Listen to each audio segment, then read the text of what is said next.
years ago, China started to build its bridge to the world by opening its economy and kick-starting reforms that have changed the lives and prospects of hundreds of millions of people here, but also beyond China.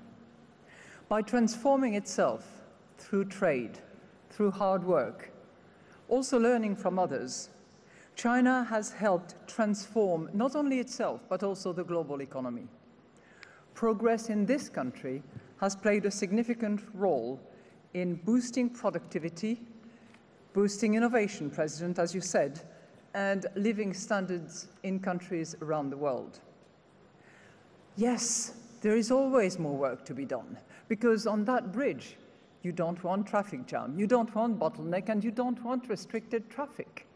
So yes, there is room for even greater reform in the domestic market of China, which can help strengthen the global trade system. And there is scope for further reform that will help unleash the full potential of so many private sector firms. Bridge number 2. China is building a bridge to prosperity by rebalancing its economy towards consumption-led growth as opposed to export and investment-led growth.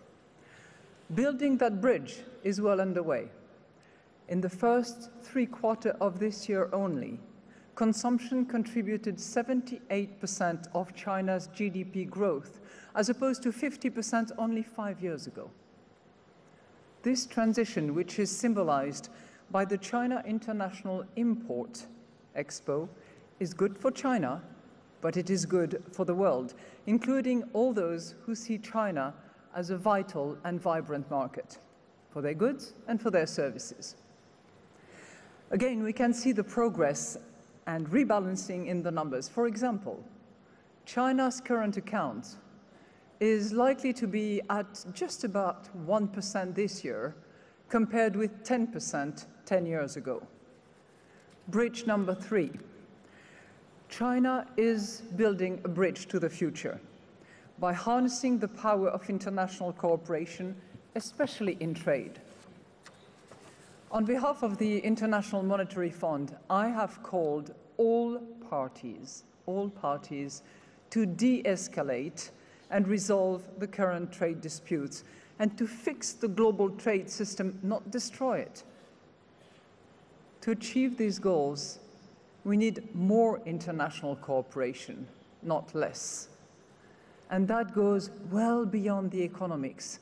I want to quote here one of our French philosophers, Montesquieu, who said, "Wherever there is good citizenship, there is trade.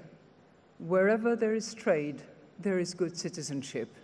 So in other words, trade has the capacity to boost innovation, to encourage prosperity, but also peace within countries and between nations. So in Shanghai, the city of 12 bridges, I will only mention 3, but this is where we need to start this cooperation towards more peace and a more prosperous future.